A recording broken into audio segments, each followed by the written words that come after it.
कौन कहता है कि आसमां में सुराग नहीं होता? कौन कहता है कि आसमां में सुराग नहीं होता? एक पत्थर तो तबीयत से उछालो यारो। और ये सुराग करके दिखाया, ये पत्थर उछाला एक विदेशी महिला ने, जिनका नाम है Jodie Underhill. She is from England. वो हिंदुस्तान घूमने आई थी एक टूरिस्ट की तरह, और उन्होंने आज इतना बड़ा एक एनजीओ खड़ा कर दिया जिसका नाम है वेस्ट वॉरियर्स। अब उनकी जर्नी के बारे में मैं आपको बताऊं, उससे पहले मैं आपको ये बताता हूं कि सिर्फ 2 स्टेट्स, हालांकि वैसे तो ये यूनिवर्सल प्रॉब्लम है, बट हम ये जो वेस्ट वॉरियर्स है ये ज़्यादा हिमालयस को केटर करता है, और हिमालयन रीजन में 2 मेन स्टेट्स को केटर करता है, जिसको कि हम देवभूमि कहते हैं। देवभूमि यानी कि हिमाचल, देवभूमि यानी कि उत्तराखंड। सब जानते हैं वेस्ट मैनेजमेंट क्या है, सब जानते हैं कि एनवायरनमेंट के लिए कितना बड़ा थ्रेट है, सब जानते हैं कि इसको क्या करना है। रिसाइकलिंग भी इसका एक प्रोसेस है, वेस्ट से चीज़ें बनाना भी इसका प्रोसेस है, कम्युनिटी को इन्वॉल्व करना इसका प्रोसेस है, बहुत सारी चीज़ें हैं। इस पर थीसिस लिखी जा चुकी हैं। मैं इन 2 स्टेट्स की अगर बात करूं, हिमाचल और उत्तराखंड की, तो यहाँ पे हर साल 4 मिलियन टन वेस्ट इकट्ठा होता है। हर साल 1 मिलियन 10 लाख के बराबर होता है, तो 4 मिलियन टन कितना होगा आप समझ सकते हैं। दूसरा डाटा मैं आपको देता हूँ। इन 2 स्टेट्स में पिछले 10 साल में 400 मिलियन टूरिस्ट ने विजिट किया है। आप जान सकते हैं कि इतना बड़ा इनफ्लो हिमालयस के अंदर अगर हुआ है, और इतना अगर डंप होता है वेस्टेज, तो what is the gravity of the situation. खैर, हम चलते हैं जोडी अंडरहिल के प्रोजेक्ट की तरफ। उनकी जर्नी के बारे में मैं आपको बताता हूँ। वो लगभग आई थी 2009 के आसपास, धर्मशाला के सुंदर शहर में आई थी। एज ए टूरिस्ट आई थी, अपना रहती थी, घूमती फिरती थी। जब उन्होंने इस प्रॉब्लम को रियलाइज़ किया, देखा, तो उन्होंने इस पे काम शुरू किया। उन्होंने किसी से मदद नहीं मांगी, उन्होंने किसी से पैसा नहीं मांगा। अपने आप जाती थी, वेस्ट को उठाती थी, सही जगह पे रख देती थी, जहाँ जहाँ डंपिंग स्टेशंस हैं वहाँ पहुँचाती थी, अकेली करती थी।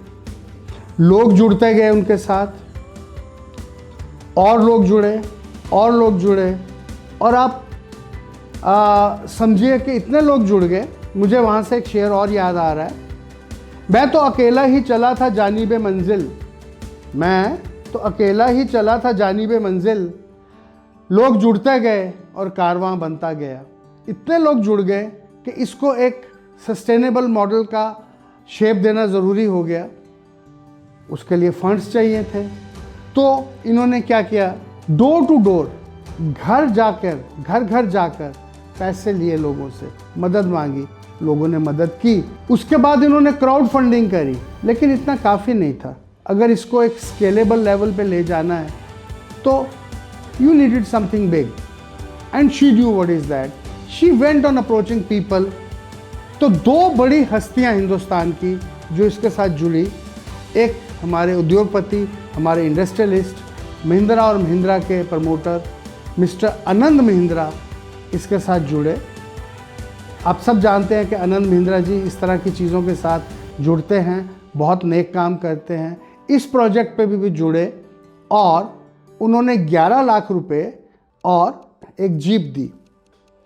दूसरी जो बड़ी हस्ती इनके साथ जुड़ी, हमारे film star, celebrity Aamir Khan ji. Aamir Khan ji जुड़े, और नेचुरली जब एक सेलिब्रिटी जुड़ता है तो आपको पब्लिसिटी मिलती है, और लोग आपके साथ जुड़ते हैं, आपको धनराशि मिलती है। इस तरह से 2012 में वेस्ट वॉरियर्स की शुरुआत हुई। इन्होंने, जोडी अंडरहिल जी ने इसको फॉर्म किया और एक एनजीओ बनाया, और धीरे धीरे इन्होंने इसको एक्सपेंड किया। धर्मशाला, उसके अलावा उत्तराखंड में देहरादून, और फिर हिमाचल में मनाली, और बहुत सारी जगहों पे इनके इस्टेब्लिशमेंट्स हैं। मैं आपको धर्मशाला की इस्टेब्लिशमेंट दिखाता हूँ। देखिए, सब बच्चे हैं जो यहाँ पे काम कर रहे हैं। They are all qualified people, they are all young people. अगर वो चाहते तो बड़े लुक्रेटिव कैरियर्स चूज़ कर सकते थे, but they are concerned about the environment, तो ये उसके साथ जुड़े हुए हैं। ये हम सब जानते हैं कि recycling is a part of this. We know कि हमें कम्युनिटी को इन्वॉल्व करना है, हमें पता है कि फंड्स रेज करने हैं, lot of people are doing it. But जो चीज़ मुझे सबसे ज़्यादा अपील की, 3 चीज़ें इनकी अपील की मुझे। नंबर 1, ये एक एंटरप्रेन्योरशिप मॉडल डेवलप किया हुआ है इन्होंने। उसका एक एग्जांपल जो है वो है inmates of Dharamshala central jail. आगे जब हम बढ़ेंगे तो आपको बताएंगे उसके बारे में, लेकिन वो एक एंटरप्रेन्योरशिप मॉडल है जहाँ पे जब वो छूटेंगे, जेल से अपनी सज़ा पूरी करके निकलेंगे, उनको रोज़ी रोटी चाहिए। और उसके अलावा not only jail inmates, there are lot of poor people who need some kind of earning, उनके लिए एक इन्होंने एंटरप्रेन्योरशिप मॉडल क्रिएट किया है, तो which obviously gives you a reason to be associated. दूसरा होता क्या कि चीज़ें कहने सुनने में, भाषणों में, कॉन्फ्रेंसेस में बड़ी अच्छी लगती हैं, लेकिन जब हकीकत में करने की बारी आती है तो लोगों के पास ना टाइम होता है ना इंक्लिनेशन होती है। तो इन्होंने मॉडल डेवलप किया है जिसमें आप इसको गेम की तरह खेलते हो, जिसमें आप एक जिसे कहते हैं कि एक बड़ा इंटरेस्टिंग इस चीज़ को बना देते हैं जिसमें आपको मज़ा आने लगता है। You start enjoying doing it. एक ड्यूटी की तौर पे नहीं करते हो, एक फ़न के लिए करते हैं। Will talk about it as we proceed. और तीसरा, ये वेस्ट चीज़ों से बड़ी सुंदर सुंदर चीज़ें बनाते हैं। जैसे ये टेबल आप देखिए, ये भी वेस्ट प्रोडक्ट से बना हुआ है। तो हम इन तीनों एस्पेक्ट के बारे में हम आखिर में बात करेंगे। तो this is one thing I liked about them. जैसा कि मैंने आपको पहले बताया कि अलग अलग लोग, सेलिब्रिटीज़, इंडस्ट्रियलिस्ट और बहुत सारे लोग जुड़ते रहे, गवर्नमेंट, म्यूनसिपल कॉरपोरेशंस। लेकिन एक सस्टेनेबल मॉडल के लिए you need regular income, you need sustainable cash flow. तो जैसा कि हम सब जानते हैं कि गवर्नमेंट का एक प्रोजेक्ट है जो कि हर बड़े कॉरपोरेट को एडहेयर करना पड़ता है, जिसको CSR कहते हैं, कॉरपोरेट सोशल रिस्पॉन्सिबिलिटी। तो HDFC ने इसको 2 बार अपना CSR चूज़ किया इस प्रोजेक्ट को, और जो परीख साहब हैं जो कि हुज हेड ऑफ HDFC, उन्होंने इस प्रोजेक्ट को अडॉप्ट किया as CSR, and that has given a lot of impetus, जिसे कहते हैं ना, एक टॉर्क चाहिए होती है, एक कैटलिस्ट चाहिए होता है, वो HDFC से मिला इसको, इस प्रोजेक्ट को। तो देखिए हमारे साथ इनका, हम आपको रिसाइकलिंग प्लांट भी दिखाते हैं, इनका ऑफिस भी दिखाते हैं, और हम अर्पित जी से भी बात करते हैं, उनसे पूछते हैं कि और वो क्या क्या करते हैं। And let's talk to mister Arpit. मैंने आपको एक जर्नी बताई इस ऑर्गेनाइजेशन की, तो उसमें हर जर्नी में अप्स एंड डाउन्स आते हैं, हाई और लो आते हैं। एक बड़ा अच्छा एक टर्निंग पॉइंट और भी था, जैसा कि मैंने सेलिब्रिटीज़ का बताया, मैंने HDFC का बताया। एक और टर्निंग पॉइंट था जहाँ से इसको बड़ी पॉपुलैरिटी मिली, बहुत शोहरत मिली। 2013 में यहाँ पे IPL के मैच हुए थे धर्मशाला में, और जैसा कि आप जानते हैं धर्मशाला का जो क्रिकेट एसोसिएशन का, हिमाचल प्रदेश क्रिकेट एसोसिएशन का जो स्टेडियम है, बहुत ही सुंदर स्टेडियम है। इनफैक्ट मेरा भी उस पर वीडियो है, आप देखिए, मैंने नीचे लिंक डाला है। तो वो जो IPL के जो मैचेस थे 2013 में जो धर्मशाला में हुए, तो she pitched in for a zero waste project, कि मैं इसको ज़ीरो वेस्ट प्रोजेक्ट बनाऊंगी, let me handle this management, waste management part. And she was awarded that project and she did a very good job.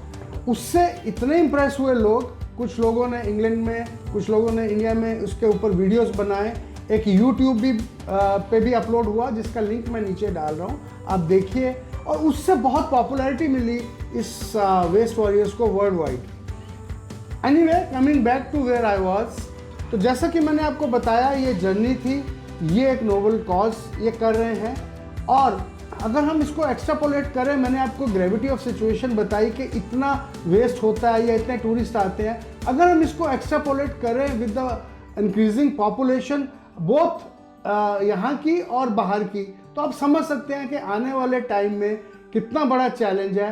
But I am happy कि ये इस तरह के लोग, इस तरह के बच्चे, इस तरह की organisations They are prepared for that. They have taken into account the future challenges. Now I have Mr. Arpit with me. Hi, sir. Hello. Thank you Arpit for allowing me to showcase your this noble cause. जैसे कि मैंने आपको 3 चीज़ें बताई, entrepreneurship model to make it a fun game and also how to use the waste to make things like this is one of them. I will request mister Arpit जो कि यहाँ का धर्मशाला का ऑफिस संभालते हैं, he will elaborate, he will explain us किस तरह से इन 3 चीज़ों को हैंडल करते हैं ये. और अगर मेरे से कोई चीज़ छूट गई हो, if he wants to add anything more, I will request him to please explain all that. Over to you, Mr. Arpit. Thank you, sir. Thank you for giving us this No opportunity and shooting this video on Waste Warriors. It's my pleasure. तो मैं शुरू करता हूँ. आपने काफ़ी अच्छी 3 चीज़ें बताई कि एंटरप्रेन्योरशिप मॉडल, फिर दूसरा वेस्ट को कैसे एक फन चीज़ बनाया जाए, how to make waste an interesting topic so that community उसको इंटरेस्ट से काम करे, उसमें उसको उस पर रिलेट कर सके और मैनेज कर पाए अपने वेस्ट को इंटरेस्टिंगली. एंड तीसरी चीज़ आपने काफ़ी अच्छी बताई, processing is something like traditional way की प्रोसेसिंग. ठीक है, हमने सब कलेक्ट किया, उसको प्रोसेस किया अच्छे से एंड रिसाइकलिंग किया.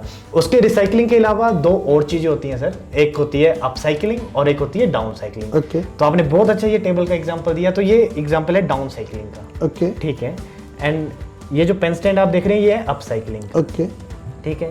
तो अपसाइकलिंग ऐसा होता है कि अगर हम किसी चीज़ से कुछ और क्रिएटिव चीज़ बना दें, नए नए इनोवेटिव आइडियाज़ लगा के क्रिएटिवली उसको कैसे हम उस चीज़ से उसको रीयूज़ कर सकें बेसिकली. ठीक है.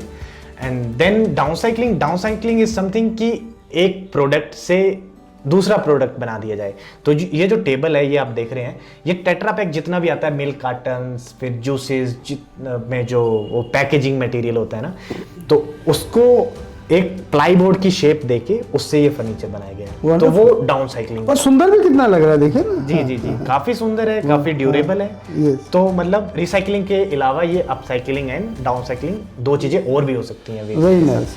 ठीक है. और अब थोड़ा सा आप वो बताइए कैसे फन गेम्स करते हैं और एंटरप्रेन्योरशिप मॉडल जो आपका है वो दोनों चीज़ थोड़ा बताइएगा. तो एंटरप्रेन्योरशिप मॉडल के बारे में मैं बताऊंगा आपको. तो देख, आप जब एक एनजीओ जो वेस्ट वॉरियर्स है वो non government organization for impact है, राइट. तो आप अगर एक डेफिनेशन भी देखेंगे एनजीओ की, तो उसमें आप पाएंगे कि एनजीओ को एक कम्युनिटी में एक एक्टिवेशन का काम करती है. ठीक है. और NGO has to develop models within the community, right. Absolutely. और उस जो मॉडल, एक बार वो सस्टेनेबल मॉडल होगा, उसको हैंड ओवर करना होगा जो to the public and to the administration, to the community and administration जो उसको आगे जाके चलाएगी. ठीक है. तो एनजीओ काम रहता है कि एक मॉडल बनाएंगे और फिर नेक्स्ट जगह मूव करेंगे. तो उसी चीज को देखते हुए हम जितने भी अपने मॉडल्स हैं, मैं बात करूं अपना, आपने वेस्ट अंडर अरेस्ट का एग्जांपल दिया, तो वेस्ट अंडर अरेस्ट को भी क्रिएटिव और इनोवेटिव और एक फन चीज़ लाना उसमें, तो ऐसा ही एक क्रिएटिव सा नाम दिया था, वेस्ट अंडर अरेस्ट. देन उसमें क्या आ गया था कि इनमेट्स के लिए ये प्रोग्राम है, स्टाफ के लिए. ठीक है. वेस्ट मैनेजमेंट तो हमारे लिए है ना कि एक एनवायरनमेंट के लिए हम एक अच्छी चीज़ कर रहे हैं, लेकिन जो इनमेट है उसका एनवायरनमेंट अंदर है, तो कुछ ना कुछ ऐसी चीज़ होनी चाहिए कि उसका भी कुछ मोटिवेशन हो, कुछ इंसेंटिव हो उसका भी, ताकि वो उन चीज़ों से जुड़े, उन चीज़ों को ज़रूरी समझे और अपने इंटरेस्ट के हिसाब से उसको आगे लेके जाए. तो एक वेस्ट मैनेजमेंट कम एंटरप्रेन्योरशिप मॉडल हमने इसको नाम दिया था, वेस्ट अंडर अरेस्ट जो प्रोग्राम का नाम है. तो इसको एंटरप्रेन्योरशिप मॉडल ऐसे नाम दिया गया कि जितना भी वेस्ट आ रहा है, जितने इनमेट्स आपके उसको हैंडल कर रहे हैं, चाहे वो कंपोस्टिंग हो, वेट वेस्ट का प्रोसेसिंग, चाहे ड्राई वेस्ट को सेग्रीगेशन करके एक जगह पे लाना, उसका सेकेंडरी सेग्रीगेशन करना कलेक्शन के बाद फ्रॉम ऑल दी बैरक्स जितने भी इंस्टीट्यूट में है, उनके प्रेमिसेस में है, तो उसको आगे लेके जाके एक स्क्रैप डीलर से हमने लिंक करवाया, ताकि जितना भी उससे रेवेन्यू जनरेट होता है, जितना भी रिसाइकलेबल होता है, जितना भी कचरा होता है, तो उसको वो आगे जाके बेच पाएँ. और जो भी उसका रेवेन्यू जनरेट होता है, तो जेल का ही, हमारे हिमाचल प्रिजन्स का एक इनिशिएटिव है, एक सोशल एंटरप्राइज है, हिमकारा करके. आप प्लीज़ उसको भी एक्सप्लोर करें, काफ़ी अच्छा स्टेप्स जरूर करो ऑफिशियल्स के द्वारा. तो जितना भी उस ट्रेडिंग से पैसा आता है वो उस अकाउंट में जाता है. Then that money will further divided into individuals accounts, right. तो ऐसा करके एक दूसरा, मैं एक एंटरप्रेन्योरशिप मॉडल का एक और अगर आपको एग्जांपल दूं, तो हम वार्ड 8 में स्टेडियम के जस्ट 2 टर्न्स नीचे हमारा मटेरियल रिकवरी फैसिलिटी है, कॉर्पोरेशन ऑफ स्मार्ट सिटी की कोलैबोरेशन के साथ, ठीक है। तो अगेन ये भी हमारा एक मॉडल का ही पार्ट था।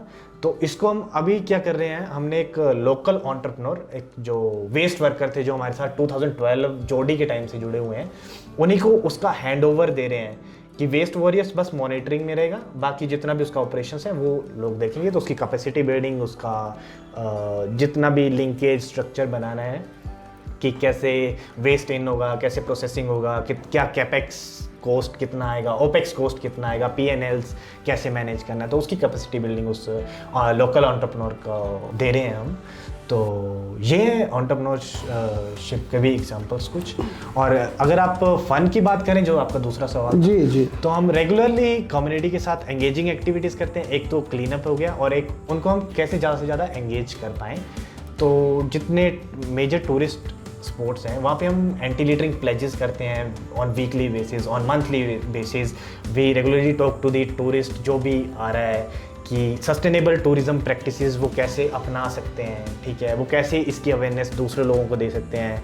कुछ उनके सामने फैक्ट्स रख के कि हिमालयन कि why we are working in Himalayan region. आपने काफ़ी चीज़ें देखा होगा कि आपके पास ओशियंस का डाटा होता है, आपके पास प्लेन्स का डाटा होता है, कितना वेस्ट जनरेट हो रहा है, कितना प्रोसेस हो रहा है, लेकिन पहाड़ों का नहीं लेकिन होता आपने है। पहाड़ों का नहीं देखा। ये आपने कभी चीज़ इस पे गौर नहीं किया होगा। और जबकि अगर ये पहाड़ ना हो, पानी ना हो, तो प्लेन सस्टेन ही नहीं कर सकते, नहीं कर सर्वाइव ही पाएंगे। नहीं कर सकते। तो इसका एक मेन कारण जो है कि यहाँ का टफ टेरेंस, यहाँ का इंफ्रास्ट्रक्चर जो स्कैटर्ड है, अप्रोच रोड्स नहीं है वगैरह, राइट, प्रॉक्सिमिटी नहीं है। तो उसी के लिए कोई पर्टिकुलर डाटा नहीं है। लेकिन जितना हमने अभी एक डिकेड से ज़्यादा हो गया हमें वेस्ट वॉरियर्स को काम करते हुए, तो जितना हमने ऑब्जर्व किया, जितना हमारे डाटाज के हिसाब से जो निकल के आया है, तो मैं आपको बताऊंगा कि हिमालयन रीजन में हर 5 मिनट में एक बड़ा ट्रक या तो वो डंप होता है या तो वो जलता है। ओह माय गॉड, ठीक है।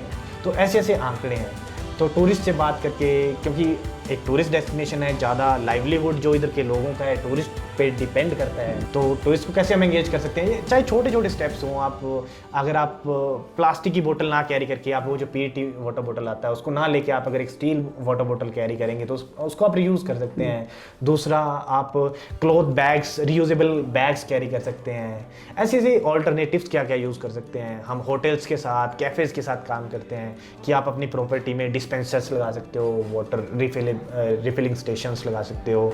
आप अपने जो होटल्स के रूम्स हैं उसमें ग्लास बोतल और वैसे वैसे चीज़ें ऑफर करें, तो वो कैसे यूज़ कर सकते हैं और उसको इम्पैक्ट क्या आता है। अब छोटा छोटा स्टेप देखने में छोटा लगता है, लेकिन जब हम इसको ओवरऑल देखेंगे ना तो एक काफ़ी क्यूमुलेटिव इफेक्ट होता है। हाँ। ठीक है, जी ठीक सर, है। thank you। एक चीज़ मैं और दर्शकों को बताना चाहूँगा कि Himachal is one of the states जहाँ पे पॉलीथीन इज़ बैंड।